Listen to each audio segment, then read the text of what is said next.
Welcome again. So now we talk about chapter 8, which is about the capacity building, training and best practices. So regulation 49 states all judges, advocates and court staff who are required to use or interact with AI systems in the course of their duties shall receive regular structured training on technical, legal, and ethical dimensions of AI as may be relevant to their functions. So, note that all three dimensions are important: technical, legal, and ethical dimensions of AI as may be relevant to their functions. So, a judge, advocate, and court staff now need to know sufficient technicalities of AI, legality, of course, and ethics as well. Training on use of AI in court process shall be accessible to all such persons, including those in district courts, and shall be offered in a manner that accounts for linguistic diversity.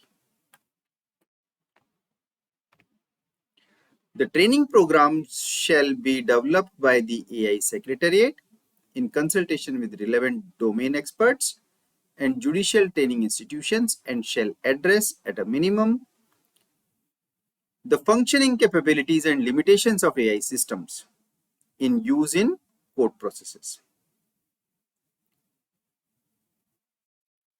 So the functioning of AI systems, the capabilities of AI systems and limitations as well, okay, of AI systems in use in court processes. So functioning, how do they function?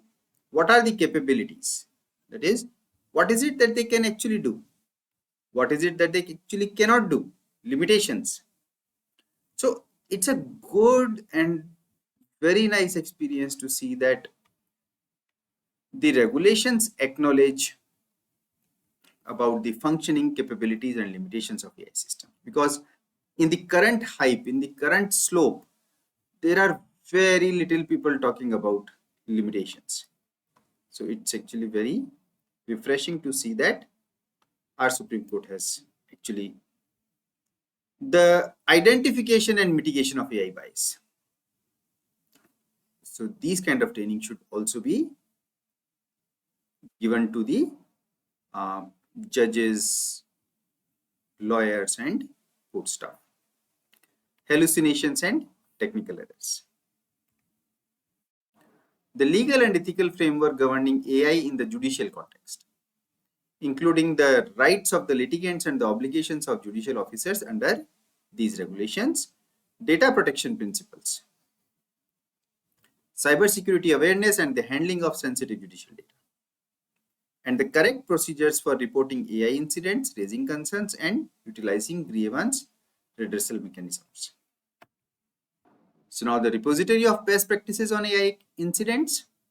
The appropriate authority shall maintain a living repository of best practices, case studies, lessons drawn from AI incidents, and guidance notes, which shall be regularly updated, curated, and made available to all relevant courts and judicial personnel, so as to serve as an institutional memory to ensure continuity of competence despite changes in staff or composition. Now, this is important, to ensure continuity of competence despite any changes that might occur in staff or composition. So if one person is transferred from one court to the other, there should be no impact, because everybody should be very well trained.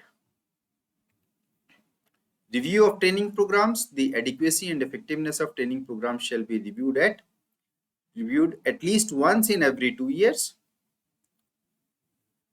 by the AI committee in consultation with the AI Secretariat, and such modifications as are warranted by practical experience or technological development shall be implemented.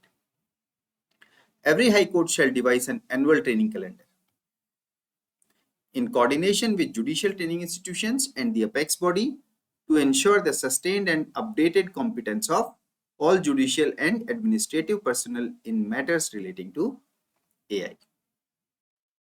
So there was not much to be explained in this particular chapter. Thank you.